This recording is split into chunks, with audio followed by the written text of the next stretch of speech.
Hey, welcome to The Last of Us: Surviving the Super Apocalypse. So this is a book I wrote about The Last of Us. I played through without picking up any items because I thought that'd be an interesting and weird way to approach this game. So I talk about the game a lot, but there's also a lot of side rambles with my various thoughts about video games. It's absurdly long, and we're almost halfway. We're just at the fall chapter now. Isn't that weird that, you think of The Last of Us as being split into 4 different seasons, but that first season is half of the game. It gets a lot quicker from here on in. Anyway, you can get the book at keithcourage.com, charmingly named after the TurboGrafx pack-in. And, you can read along, like those books that you might have had as a kid where, you're reading and then it makes a noise, a tone. It tells you when to turn the page. But this does not have such a thing because there are no pages, because it's a digital world, my friend. So yeah, you can get the book for free. Please do. Spread the word, let people know.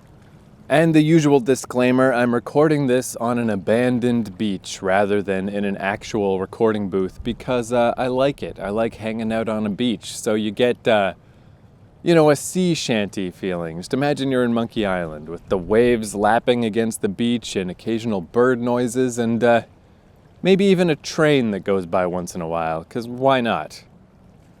I don't believe there were any trains in Monkey Island, but there could have been, right? They had that shit, didn't they? In pirate days? Whatever, who cares? So we're at the fall section. Sam just got turned into a fucking vampire. I mean a zombie. Whatever, a monster. And Henry shot him and then shot himself. We cut to black. Everything sucks. So, the fall. Let's recount what I have in my inventory. So this is all the stuff that the game would not let me proceed without having. I have 5 out of 5 health. I have 4 9mm bullets, 7 revolver bullets, 6 shotgun shells, 1 health pack that Ellie scrounged up for me because I got the shit beat out of me in Pittsburgh, 1 nail bomb, and 1 shiv. And now I will introduce you to my oratorical stylings, which mostly involve yelling. I always find people with accents are better at, if you have a British or an Irish accent, it's just better for being a narrator. I feel like they can get away with being soft and intimate, and it sounds cool, whereas I tried that and I didn't like it. It sounded weird. I only like to yell! So with the changing season, I get my health restored. I always thought it would be a nice touch here if the game had shuffled around Joel's inventory. I noticed immediately that while we had new clothes and had clearly traveled a long way, all of my crafting supplies and ammo remained identical.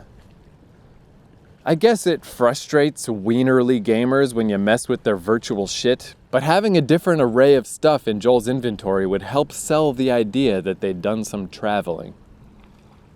The one addition this time is that somehow I now have a shiv. I can't think of a reason to hang on to it, so I'll probably just use it to open the next shiv door. There's one coming up by the dam. Oh, again, I guess this is a pointless disclaimer to make, but this book is very much written with the assumption that you are well versed in The Last of Us. When a character shows up, I don't explain who they are. I assume you know where we are right now, right? You know Tommy's Dam. You know the fucking woods we're in. You know all this shit. If you don't, then get the fuck out of here and go play The Last of Us, you silly bitch. This is why I didn't want to use the sound recording booths at the library. This is why I'm standing on a deserted beach like a weirdo. Because I want to yell and swear and dance around. Being the last man on Earth would be pretty great. Eventually the existential angst would get you, but man, for a while, it'd be sweet. The game doesn't normally give out a shiv at this point because I distinctly remember being locked out of that shiv door many times. And on a first playthrough, when every item seems desperately important, having to leave a door unopened feels like a real kick in the dick. Maybe this is Naughty Dog's sneaky way of shoring up my inventory. Instead of giving me a bunch of stuff, they just give me one shiv, which will grant me access to a bunch of stuff. Ah, Naughty Dog, you've done it again. You've found a way to help me out without letting me feel like I'm bad at this game. You're too kind for this cold old world. I love the weather here. It's overcast and rainy, which always makes me feel weirdly good. This game really does display a beautiful world. Out in the woods, away from infected or hunters, things look really great. This is also clear evidence that I wrote this book a couple of years ago. Because I used to like rain, I used to like overcast weather, but holy fuck. The winter that I'm recording this, I'm in British Columbia, and it is so fucking rainy and so goddamn gloomy all the time that I want to travel into fucking outer space and kill God. And so fucking gloomy all the time that I want to travel into outer space and fucking kill God. It's so fucking gloomy all the time that I just want to travel into outer space and fucking kill God. I want to fucking kill him. I want to fuck his face with my fucking dick till he dies. I fucking hate it. I'm so over the rain. I'm over it. I don't need it anymore. Up the road in a car, I find an El Diablo. Was that always here? I thought that gun didn't show up until later. Maybe I always missed it in this location? Or maybe my arsenal is so pathetic that the game wants to be sure that I find this thing? If so, then cheers, game, thank you, but I'm good. The Last of Us doesn't let you walk to your death off random cliffs, which I appreciate. I always thought it was weird how video game characters are willing to mindlessly plummet off things. A little natural self-preservation makes sense. It's like I'm controlling Joel's brain, but his body is still under the control of his autonomic nervous system. It keeps his heart beating, it keeps his eyes blinking, and it tenses up his muscles when he's standing next to a sheer cliff. Cutting off your own finger in Heavy Rain. My favorite part of Heavy Rain is the scene when you have to cut off your own finger. It made great use of motion controls by making you pull the controller down in a chopping fashion. But greatest of all is that on your first try, the character won't do it. That's his finger, man. He needs that. So you have to do a second, more complicated series of maneuvers to psych yourself up and then chop! You can say 800 bad things about Heavy Rain and they would all be true, but that scene is goddamn slick. The Dam. I find a comic that I'd never found before. I'm finding all kinds of shit out here. Hey Ellie, here's one of those comics you like. I found it soaked in water, laying in the mud over yonder. Thanks, Joel. I come to the shiv door and I use my magical shiv to bust it open. There's a lot of stuff in there, but I am too pious to pick it up. To Joel's jaundiced eyes, this is just an empty room. Sorry, Ellie. Room's empty. Man, would she be mad if she came in after me to do a double check? If she had any idea of all the stuff I've left behind?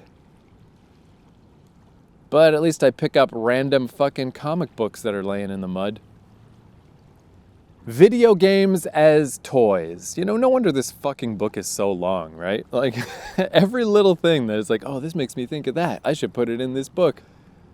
This book could have been half the size. We come to the dam, and in order to raise the walkway, I need to spin the left stick counterclockwise. Hearing the plastic of the controller grind against itself, I'm suddenly aware that I'm playing with a toy. Just like the pogo ball I had as a kid, or a Simon, or any other weird crap designed to entertain people. The PlayStation 3 is a much fancier and more complicated toy, a toy for a guy in his 30s. But in the end, it's still just a bunch of plastic. It's eventually gonna break and be discarded. Someone will find this PlayStation at a yard sale 20 years from now and they'll wonder if it still works. That's weird to think about. Is it, though? Is it so? I don't know. Yeah, okay. Yeah, let's put that in the book. Why not? Joel meets hypothermia. A lot of people have commented that it might have been a good idea for Joel to teach Ellie how to swim. I don't disagree, particularly after that scene at the broken bridge in Pittsburgh. But at this point, I assume the weather is too cold for swimming. And that whole thing is a story conceit anyway, so I'm okay with it. Part of the climactic lead-up to meeting the Fireflies involves Ellie's bad swimming, so it's important enough to maintain despite its minor annoyingness. Ellie's non-swimming status now forces Joel to jump in the water to get a pallet with which Ellie can float across and operate the bridge. Swimming in this water must be cold as fuck. As a frostbitten Canadian, I have an acute sense of how Joel should really be acting when he finally meets Tommy. He should be shivering and nearing hypothermia. He should have at least taken his clothes off before he dove into the water. That fool is gonna die. And this reminds me of, what's that fucking stupid-ass PlayStation 4 horror game called? Until Dawn? I only got one jab at Until Dawn into this book because I played it kind of late, right before I put this book out. But man, I heard so much about, Until Dawn is so good. It's so underrated. It's such a cool story. It's fucking, that, ugh, I shouldn't even get off on it. That game sucks so fucking hard. If you can't see how much the writing and the characters and everything in that game fucking sucks, there is no hope for you. That game was trash, man. It was fucking garbage. I played it over a weekend with my friend Mike, and we had a great time. It was really fun. But that game sucks. That game sucks hard. And one of the first things that threw me off, again, just the basic logistics of wintertime and of cold. You can tell that the fucking weird hillbilly guy that wrote that fucking game is not from the North. Because there's a scene right near the beginning where one of the women characters in the game, like she gets scared and falls into a stream. And her jeans get soaking wet. And she's just like, "Hey, what are you doing? Don't scare me." And she just continues on. And it's like, no, this is a serious problem. It's wintertime. There's snow and ice everywhere. You can't do that. You can't, big trouble. That is big trouble. But the game is just like, hey, whatever, who cares? Like, as though it's not even winter. And then they get into this big lodge, and the lodge is so cold that the fucking front door was frozen closed. Is that right? It was cold as fuck anyway. And they just get in there and wave their magic "Hey, we're here" wand, and suddenly it's so warm that Hayden Panettiere is like, "I'm gonna go take a fucking bath," and that's all warm, and it's all steamy, and she's walking around in her towel, and like this whole giant lodge, which is probably poorly insulated to begin with, and would be freezing fucking cold. It would take ages for that place to warm up, and like, fuck, man, come on. And I know I'm just complaining about the winter time and the coldness, but that's that game to a T. Like, the lack of care and the lack of thought they put into just the weather, which is a huge part of that game. It's the whole environment. But if you apply that same lack of care and lack of critical thinking to everything, to every fucking part of that game, that's what's wrong with that game. Again, I know I say random insulting things during this fucking little audio presentation, but if you don't know how bad the writing is in Until Dawn, if you don't see the problems, it's like that fucking line in that movie Rounders. If you can't recognize the sucker at the table, then you are the sucker. Like, you're a shitty writer and you have no critical faculty to speak of, and you're a fucking idiot. So fuck you. Thanks for listening, by the way. I don't know, there's a sort of thing of like, oh, you should be nice to people, and you should, like, people, you don't want to insult them, and you don't want to hurt their feelings, and like, why would you do that? But I think it's important to look at the other side in cases like this. I think everybody else who thought Until Dawn was a dumb piece of shit, They're glad that someone is saying, hey, that game's a dumb piece of shit. Everyone out there who has to just tolerate fucking jerk-offs with their terrible opinions that just think bad stuff is good, they enjoy having fucking, I don't know, maybe they don't. Maybe no one likes this. Maybe this is just completely obnoxious. But whatever, it makes me feel better. I got opinions and I'm gonna say them. Where were we?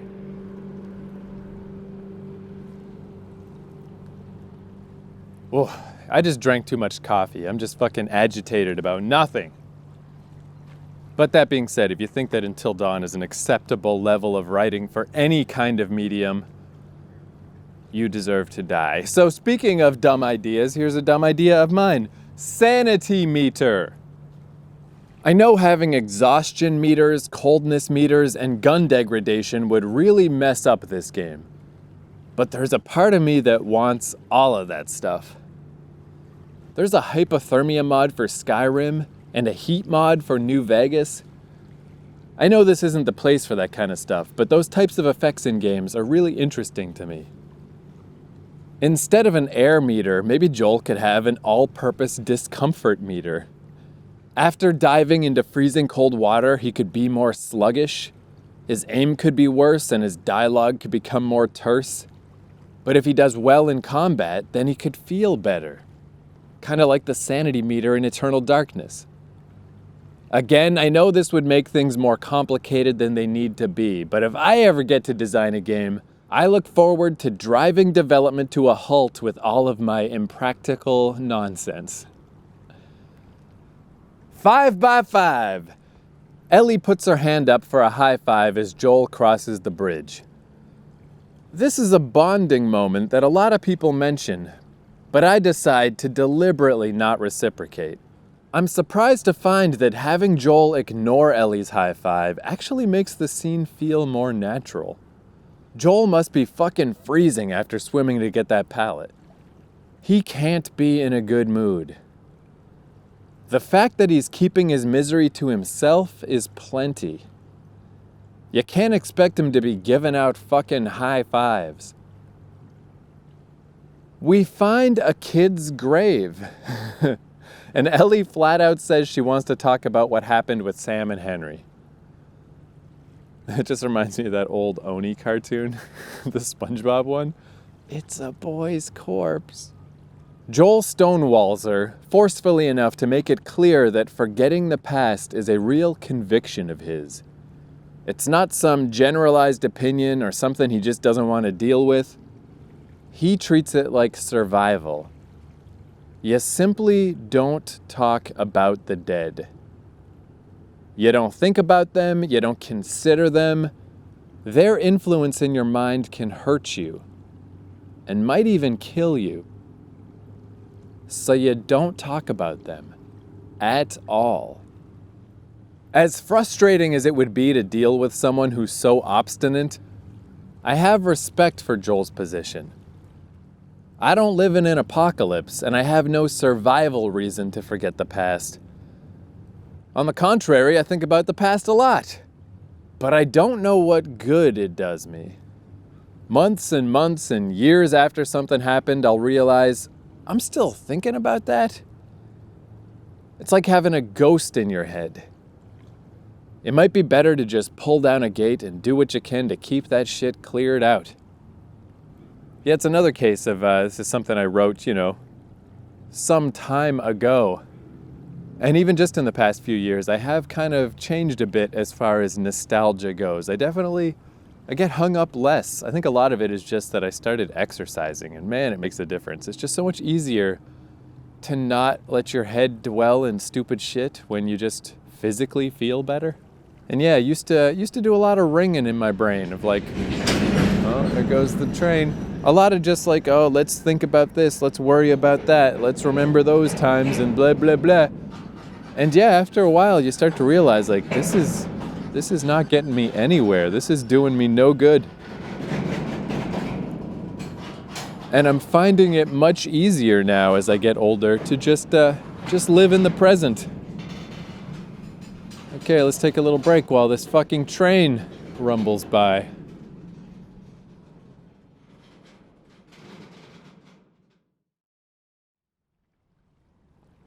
I stand right on the kid's grave to show Ellie how serious I am. This grave? Right here? The one I'm standing on? We ain't talking about this. Now get out of here, I gotta take a leak. We pass an old bulldozer. There are so many parts of pre-apocalypse life just laying all around. That's gotta be one of the worst parts of a relatively recent apocalypse. You're always seeing reminders of the old society. Fedra. There are a lot of Fedra signs on the walls of the dam. The government must have been trying to hold on to this facility before everything fully fell apart.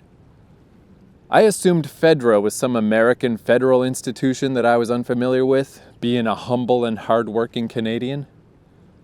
But it turns out Fedra was created for The Last of Us as a catch-all name for the government agency that was formed to try to hold America together.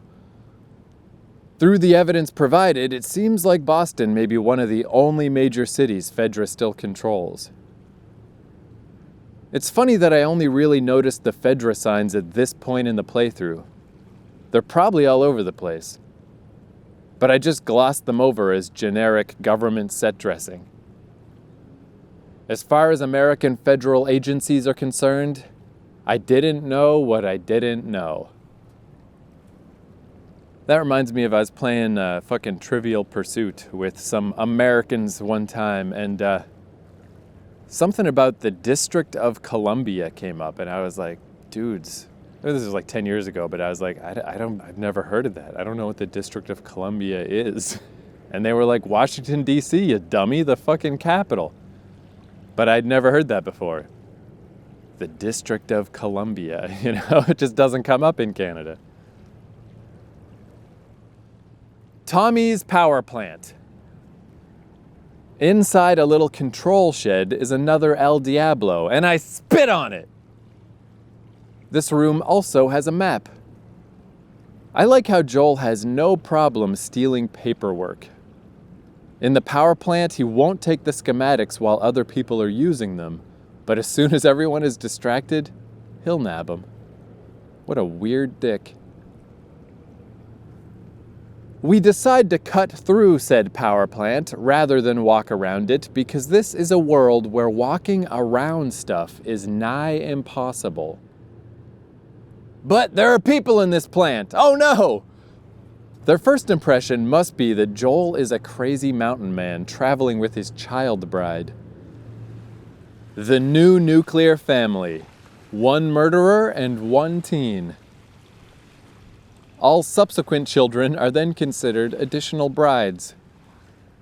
This is getting creepy, so I'm going to stop talking about it. The group pull guns on our heroes until Tommy tells them to chill. Hey, Tommy's here. Tommy gives Joel a big hug. They've had a rocky past, but there was a distinct possibility that Tommy and Joel would never see each other again.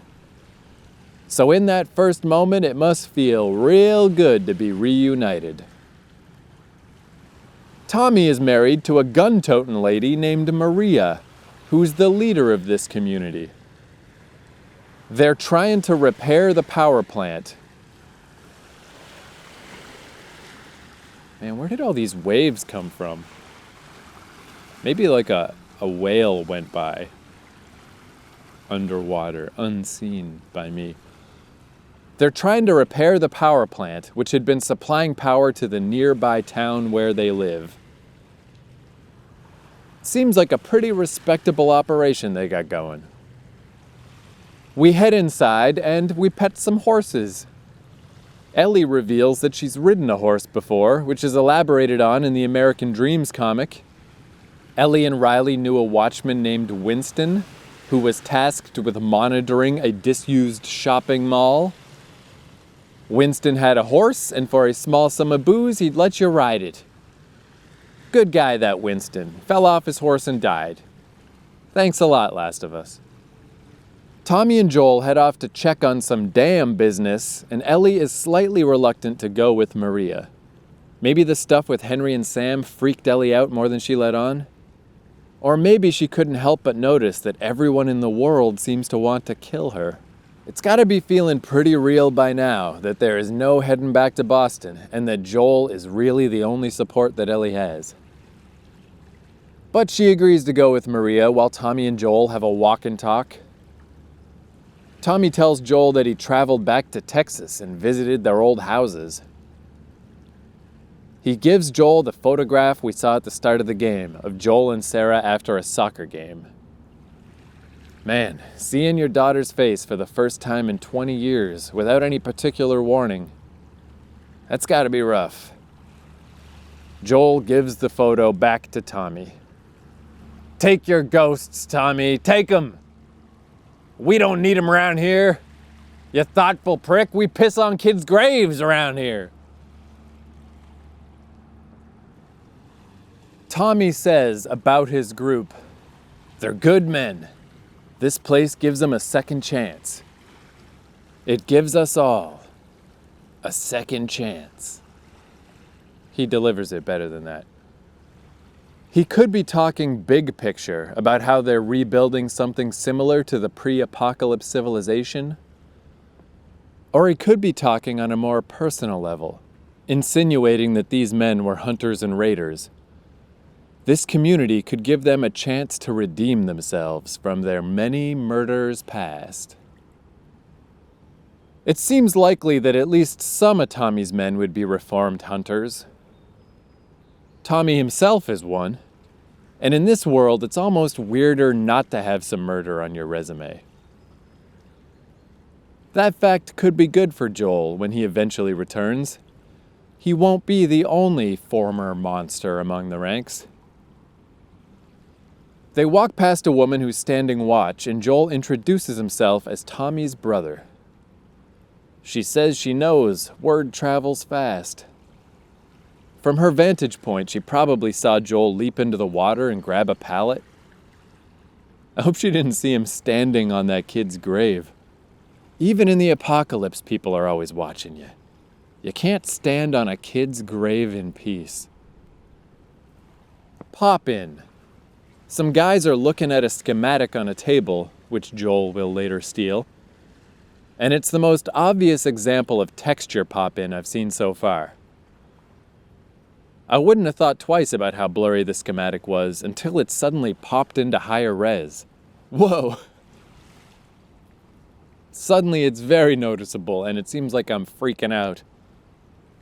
Though in a way, the texture pop-in kind of works. It's as though it took a moment before Joel really started paying attention to what he was looking at. His mind was elsewhere. See, I can justify that. I can justify anything.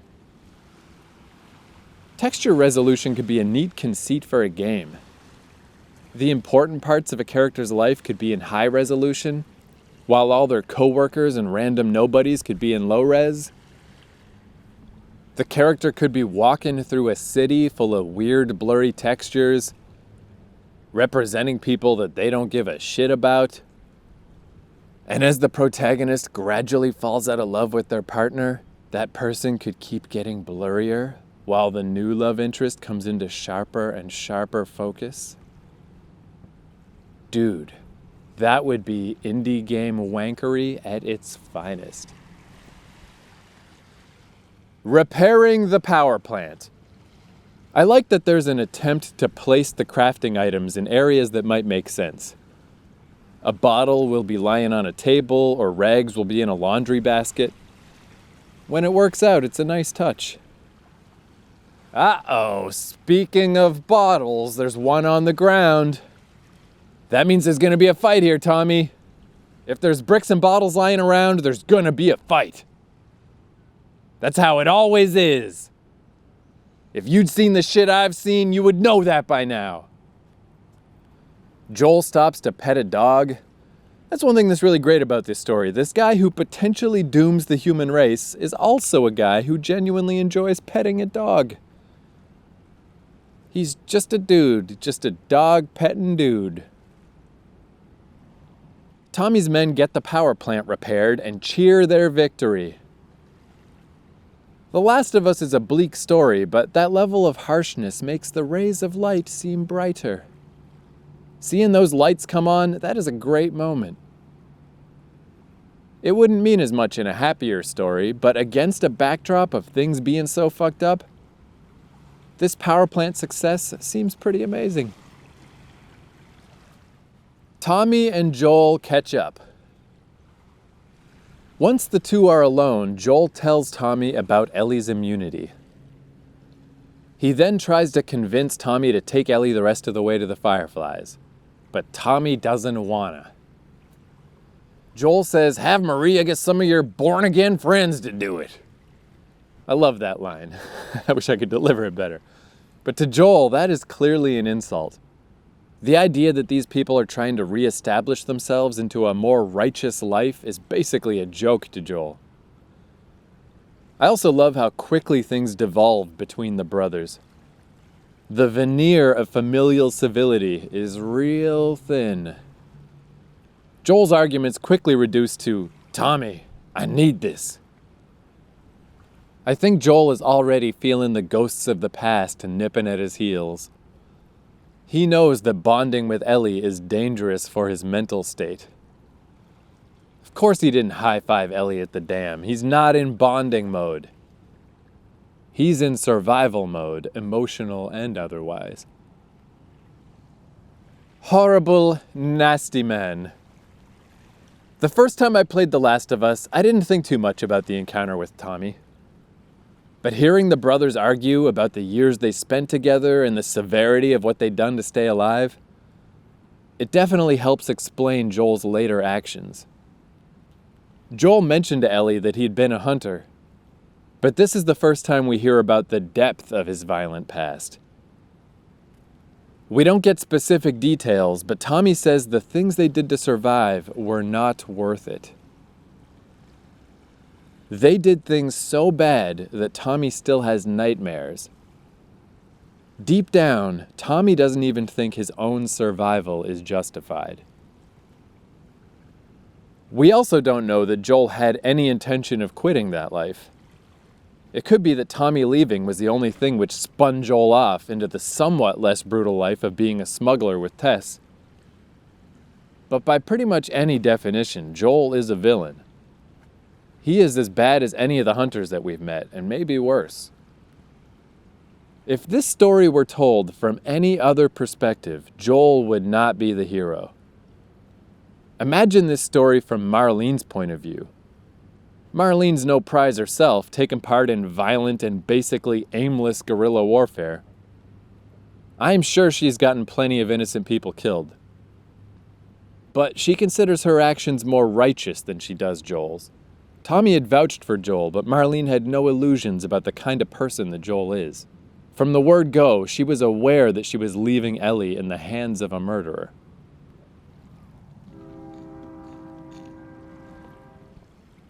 At the end of the story, when everything goes to shit, Marlene must think back to that moment in Boston when she first handed Ellie over.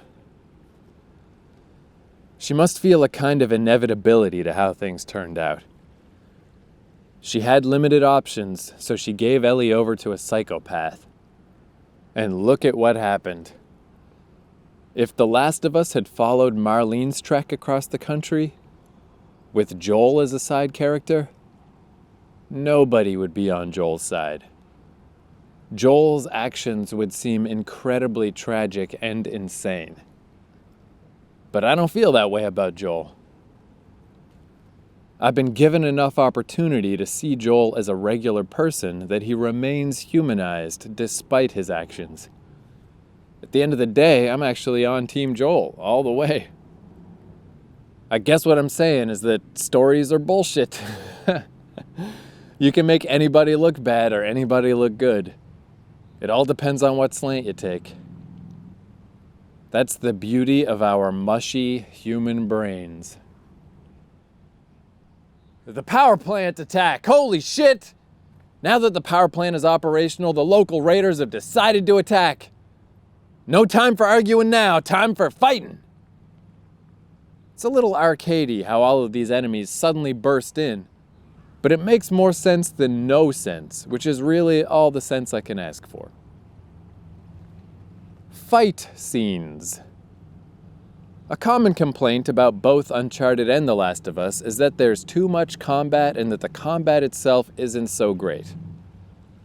I disagree on both fronts. I love the combat in both series, excepting perhaps the original Uncharted.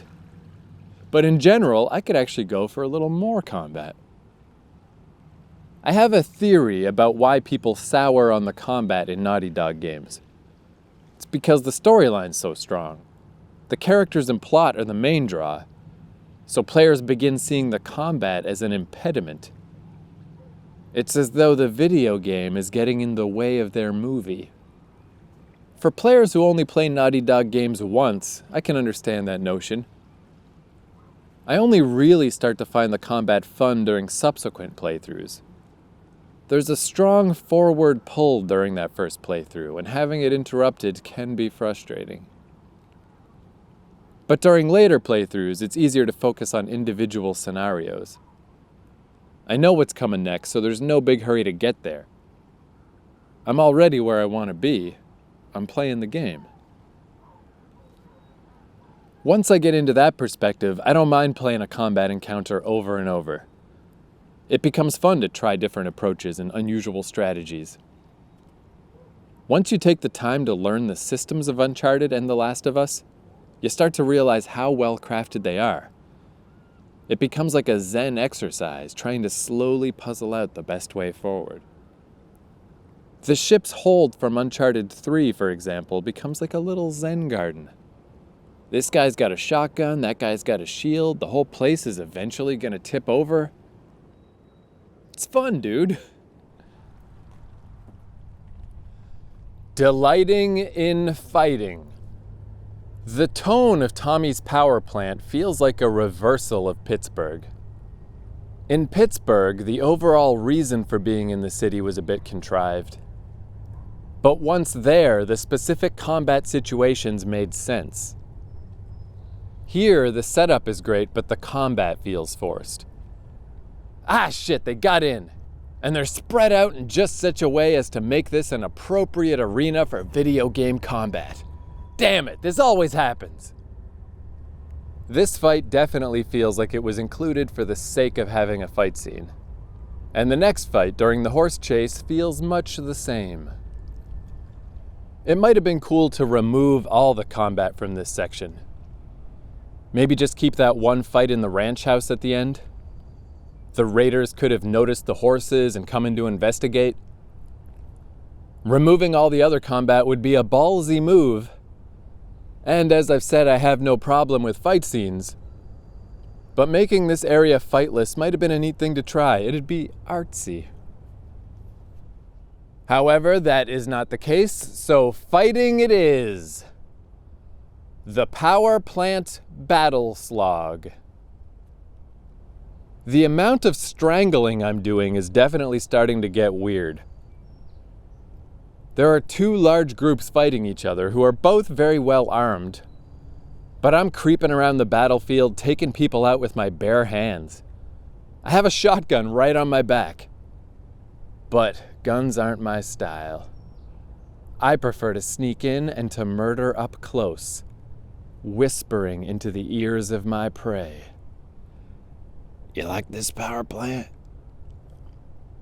Yeah, it's a nice plant. But you'll never have it. Now sleep. Sleep. I bet I'm giving Tommy flashbacks. This fight is pretty tough, even though there are tons of people on my side.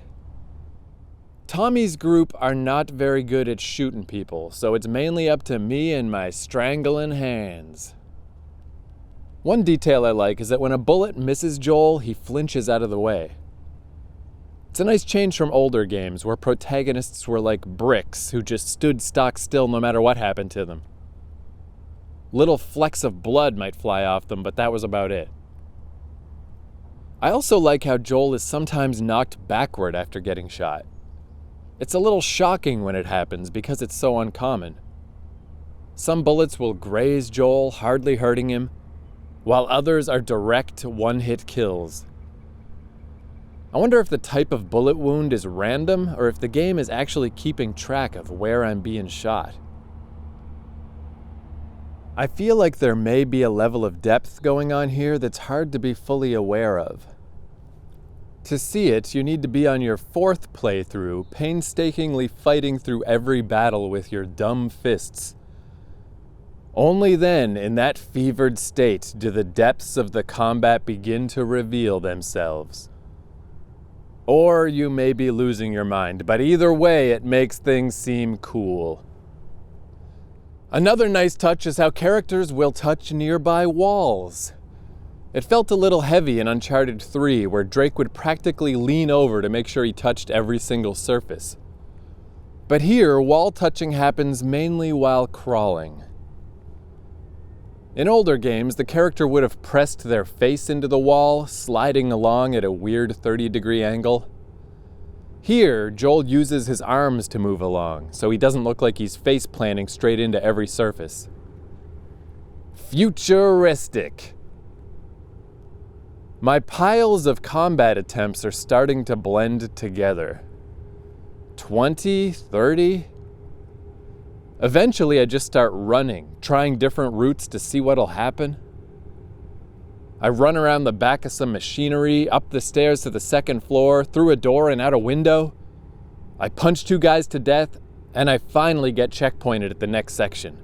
Fighting that first batch of enemies had been slow, painstaking, and ultimately pointless.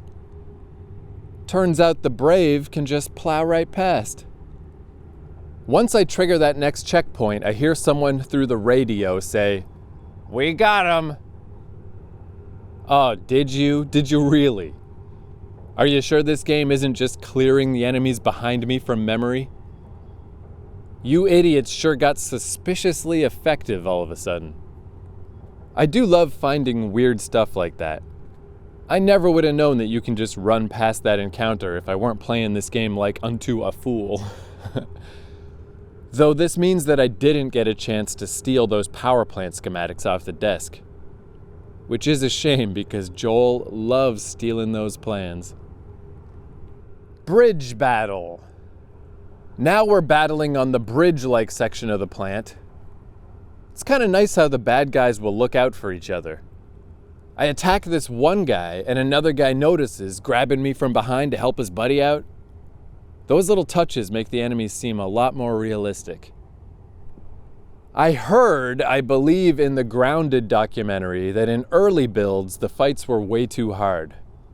The enemies could outflank you approximately always. It was more like how it would be if one guy really did take on 10 guys. He would be dead. So they had to dumb down the enemies a bit to make the fights more fun to play. Whoa, I'm punching a guy near the railing and I punch him right the fuck over the side. So long, dude, you're not so smart now. Sometimes a bad guy decides it's time to take up a new position and starts booking it. If you run after him, you can chase him pretty goddamn far. Their new position can be quite a distance away. It's interesting how during each new combat attempt, it seems like enemies are spawning in different places. In areas like the Pittsburgh sniper neighborhood, they definitely are. But in more contained environments, the enemies may be doing the actual legwork and physically running to new spots each time. I can't seem to take these guys out without taking at least 2 points of damage, but fuck it. This is a short section anyway. I decide to accept the damage and reckon that I'll be fine. Fun with Grounded mode, teleporting Tommy.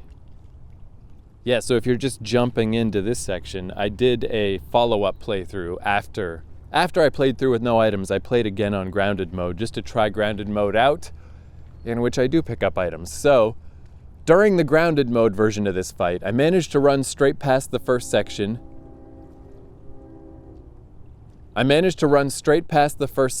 Using only a single brick to the face. Even though Grounded mode is insanely hard, having my bricks and bottles back still makes things seem easier overall. Then I run straight to the door at the end of the bridge and toss a nail bomb, which blows up every motherfucker while they're still trying to pile out the door. Then, so as not to make me too impatient, Tommy teleports mega quickly across the whole battlefield. And then once there, he gingerly opens the door. Henry and Tommy, both teleporters. Confirmed. Inside the plant. We enter the main office and Tommy says, "Joel, do your thing." Despite Tommy's own body count, he seems to see Joel in a different way. Tommy is a survivalist, but Joel is a step beyond. He seems to think of Joel as a murderer. Though to be fair, maybe the tone in Tommy's voice is just him being bitter about Joel shoving him earlier. A lot of the concepts in The Last of Us's combat aren't very complicated, but it's cool how well they work. For example, if a guy is looking at you and you run at him, he will blow you the fuck away. But if he's distracted and shooting at someone else, then you can run right over and punch him in the head. Bam! There's something satisfying about how simple and logical it can be. So I do that kind of thing a few times and everybody's dead. There's a pool table here in pretty good repair. Did Tommy's gang bring that here themselves? Man, those guys know how to live. I know I just wrote about how much I like combat in Naughty Dog games, but with my itemless handicap, these fights are starting to feel pretty exhausting. There aren't a lot of big cool set pieces like in Uncharted games. Last of Us fights are generally flat and fairly straightforward. Everything is so hard and so relentless, and everyone is such a prick. It reminds me of my first playthrough, when the fights were also a grind. The whole situation really lends weight to the mindset that humanity is over and that giving up seems like a real option. I've mentioned it before, but shit, that is meta. A game so tough that it makes you sympathize with the extinction of the whole human race. That's a pretty nice achievement. Horseback. After the battle, Tommy agrees to take Ellie to the Fireflies. Tommy's wife Maria isn't too happy about that decision. I get the sense the more I play that people aren't quite comfortable with Joel. His quiet murderer vibe is probably fairly palpable. Ellie also isn't too happy about this news, so she steals a horse and gallops off. Damn it, we better go gallop after her. I'm almost surprised that Ellie is so resistant toward going with Tommy. Her life has been pretty fluid up to this point, and Tommy is clearly a capable guy. Not only capable, but probably also way nicer than Joel. Though maybe out in the harshness of the apocalyptic world, Joel's utter lack of hesitation about killing is actually a comfort.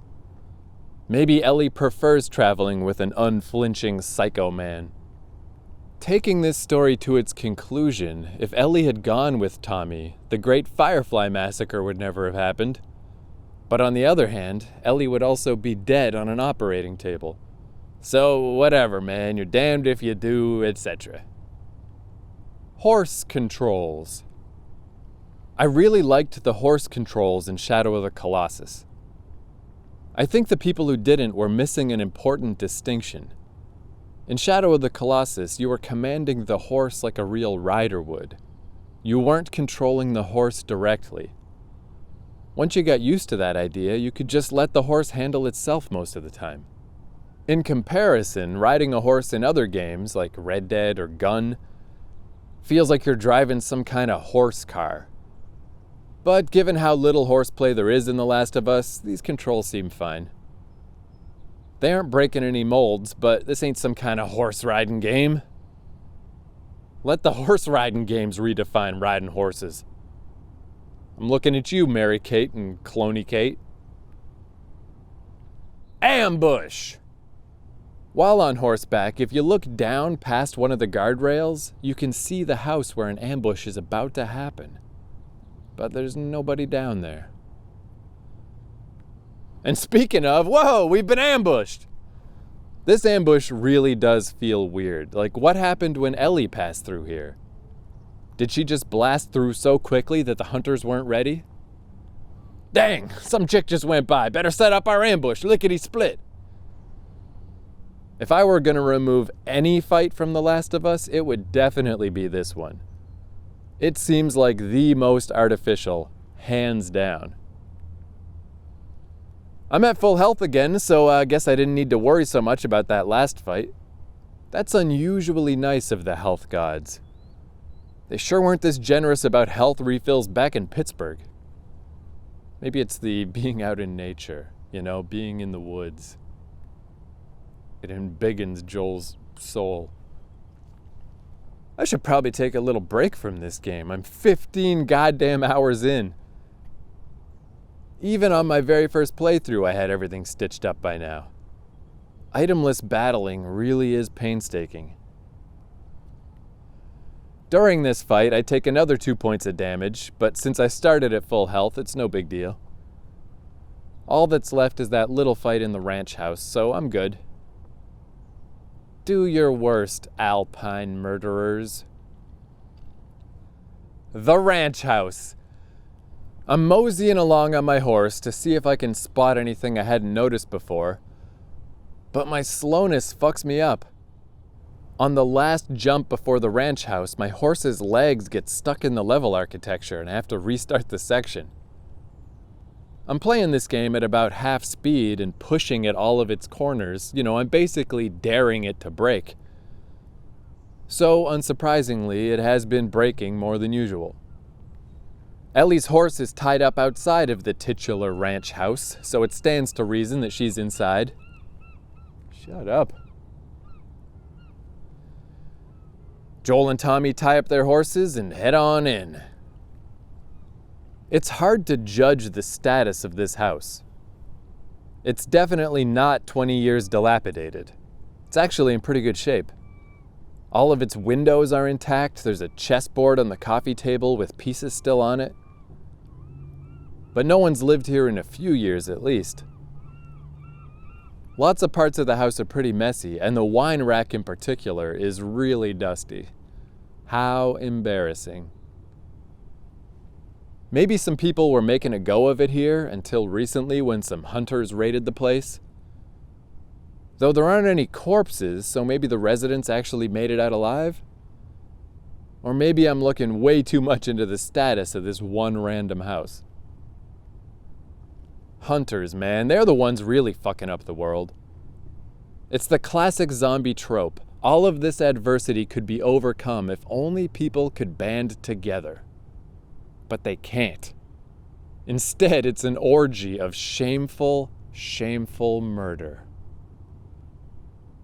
It's kind of like that scene in the original Dawn of the Dead where, there's zombies everywhere. It's not a good situation, but they're in the mall, they board it up, everything's pretty cool, they're actually kind of having fun. And then you see all the bikers come down the fucking hill and you're just like, oh no. Like now we're in real trouble. Now shit's fucked up. I noticed a couple of rats run into the laundry room. I never saw those dudes before. I wonder how many weird little rats might be sprinkled throughout this game that I never noticed. I guess I don't really care, which is good. Hunting through the game for potential rats would surely tip this project from a mildly excessive indulgence into a symbol of impending mental collapse. There are a lot of pictures and board games in this house. The fact that it isn't ransacked makes it seem even more creepy. But wait, this painting of horses running wild and free? Is this the same as the painting above Joel's bed? When Joel sees this, I wonder if he thinks of home. Or maybe he thinks about how he shouldn't have bought such mass-produced, tacky horse art. This goddamn thing is everywhere, coast to coast. There's half a scissor sitting on a desk. Looks like someone's been making shivs. Why you can't just stab someone with the full pair of scissors, I don't know. I'm sure it'll become clear when I'm eventually forced to shiv someone. And don't kid yourself, that day will come for all of us. Shivving a real-life human being, and here's where the inevitable shiv update is going to be put. On the day that I shiv a man or woman, I don't care, I'll shiv a baby. Gotta shiv something. Joel and Ellie discuss a teenage girl's diary. The Last of Us isn't too big on moments of emotional payoff. I initially found that weird, about the game's ending in particular. There was a lack of clear resolution. I was expecting a Lee and Clementine style tearjerker. Sad but definitive. That didn't happen. In The Last of Us, moments of emotional catharsis are few and far between. But this argument between Joel and Ellie is definitely one of them. It might be my favorite cutscene. Ellie drops all pretense of being tough and just tells Joel that she's scared. Joel tells her, "I trust Tommy more than I trust myself." And Ellie tells him to stop with the bullshit. But I think that's probably true. Joel's already starting to feel the twinge of codependence between he and Ellie. And he knows that connection has the potential to make him act real crazy. Ellie tells Joel that she's sorry about his daughter, but that she's lost people too. Joel says, "You have no idea what loss is." I take Joel's point. Not only did he lose a daughter, he lost a whole world. He watched an entire civilization disappear. However, I don't think that devalues Ellie's struggle.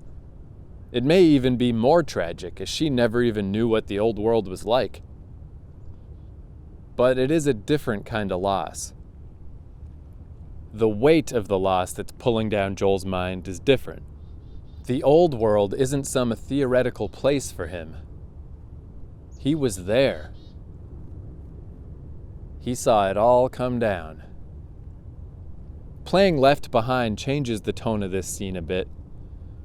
When Joel says, "You have no idea what loss is," the pause before Ellie responds gains a lot of additional weight.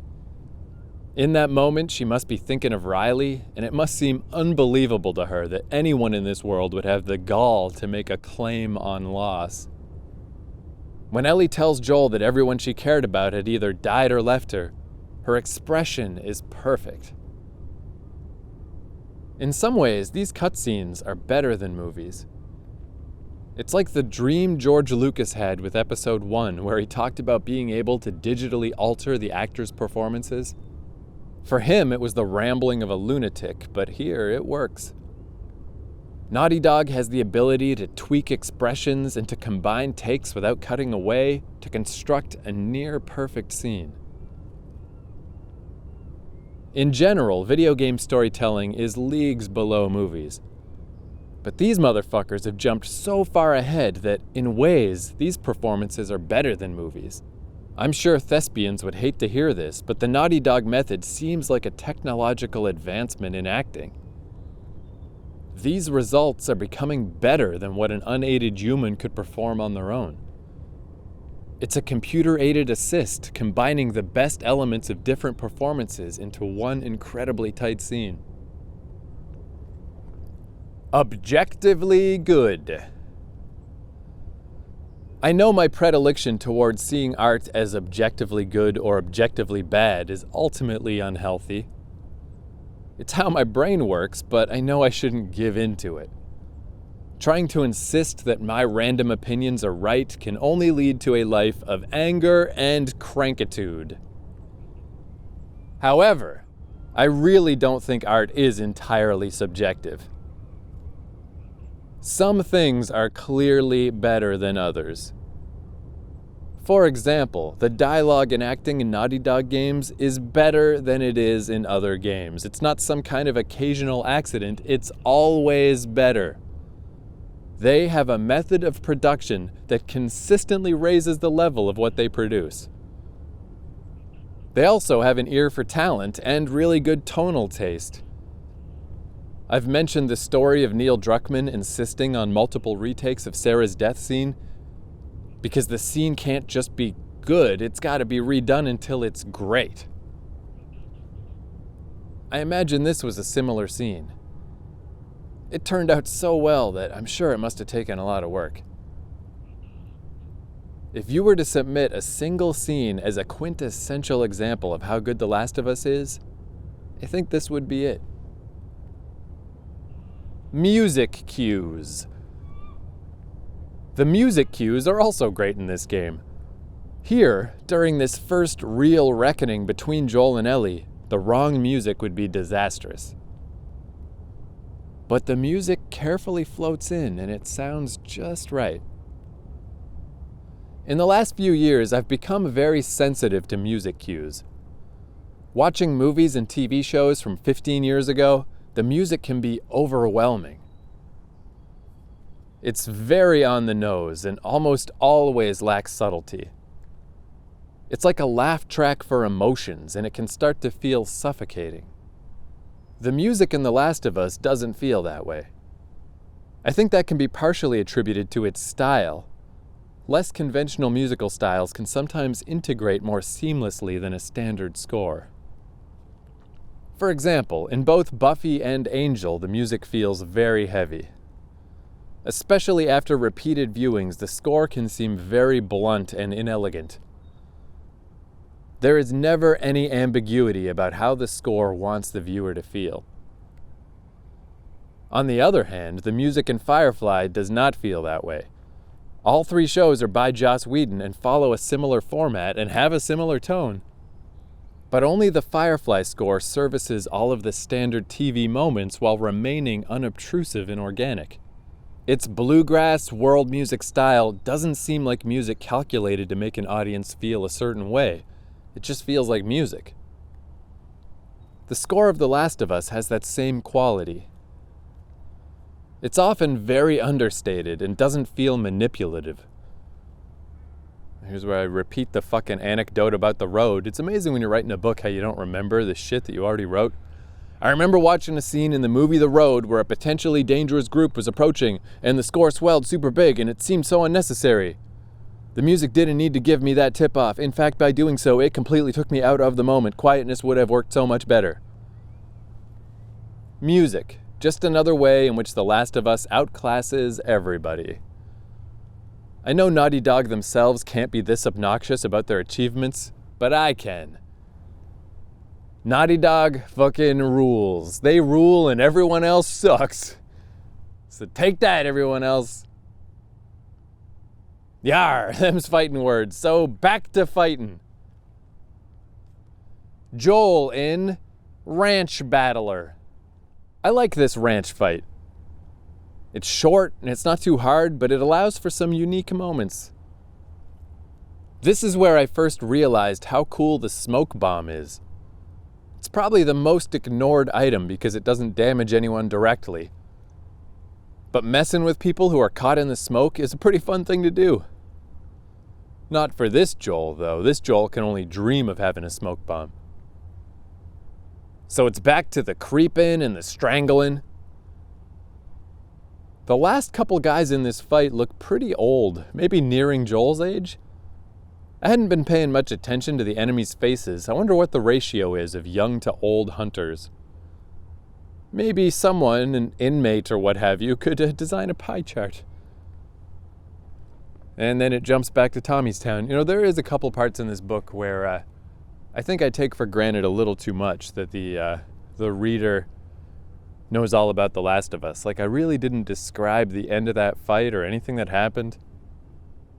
But too late now, so Tommy's Town. The gang heads back to Tommy's Town, and seeing it all lit up is pretty beautiful. Tommy saying, "Kids will be watching movies tonight," is one of the lines from this game that stuck with me the most. It's one of those errant thoughts that comes to me while I'm lying in bed. Imagine being an apocalypse kid who doesn't have any real connection to the old way of life. You might be holed up in an old house and you might come across some occasional canned food or an old magazine. You'd have small clues about how the old world was. Then, imagine being able to watch a movie. It would be an enormous leap. The old world would suddenly be fully presented to you in living color. I don't know if that'd be a nice thing to do for a kid or a terrible thing. It'd be like having a genie show you a vision of a different world, but then disappearing without giving you a wish. But maybe that disparity isn't so bad for these kids, because Tommy's town does seem like a real town. A poor town, but not that different from all the places in the Canadian North.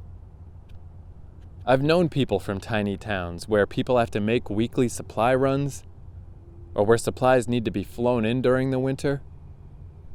Those places have a bit of a weird way of life, but they do have electricity and they have movies to watch. Once you've hit that baseline, it doesn't matter too much where you are.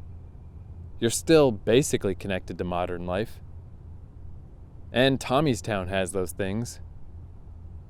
So Tommy's town isn't too far off from how the more remote towns of our time actually operate. Joel decides he's going to continue on with Ellie, but I wonder if it's not entirely because of Ellie that he's making that decision. Maybe Joel is realizing that he doesn't want to pull Tommy away from this place. Tommy harbors a lot of hurt about the life he and Joel led after the collapse. He holds a lot of resentment towards Joel. But he seems to have found some peace here. He's doing good with this group. Maybe Joel realizes that pulling Tommy away would be asking too much. Tommy says the Fireflies are at the University of Eastern Colorado. Joel says, "Go Bighorns." I like how he says those 3 words like they're a small in-joke. But the reality of the joke is enormous. Remember how things used to be? Remember that world? Go Bighorns! Watching The Last of Us director's commentary, I learned that the University of Eastern Colorado does not exist. Go Bighorns does not refer to any actual team. I don't know enough about football or American geography to recognize what's real and what isn't. Like with the Fedra signs, it's another case of not knowing what I don't know. All right, we're almost at the end of this section. Come on, hold it together, Keith. Come on. We're almost there. We can make it. Leaving Tommy. Tommy tells Joel there's a place for him in their town. The camera lingers on Joel's face, and he looks so old. It makes me think back to the game's introduction when Tommy and Joel were escaping the city together. Back then, Joel had never killed anyone, and Tommy hadn't either. Now, Tommy's looking at his brother, but it's really not the same person. If Joel were a stranger, Tommy's group probably wouldn't want him around. He's dangerous. He is too far gone. It must be obvious by Joel's whole demeanor that he is broken down and that he is not someone you can really trust. But technically, this guy is still Tommy's brother. There's a blood bond, so Tommy's got to invite him in and to try not to think about all the things that have happened in the past 20 years. I mean, what game has moments this good? I love video games and I spend a ton of time playing them. And a lot of games are pretty great, but there is no other game with moments like this. It just doesn't exist. It is a beautiful moment. However, once Joel and Ellie ride off, they probably realize that it's almost nightfall and that they didn't grab any extra supplies. I'm guessing they might regret having not waited until morning to head off. I'm going to assume that after the cut to black, they change their mind, they go back into town, and then they set off again the next morning in a more prepared fashion. All right, that's the end of this section. Thank you for listening. So we'll pick this up at the University of Eastern Colorado. Until then, you can grab a copy of this book at keithcourage.com. Goodbye.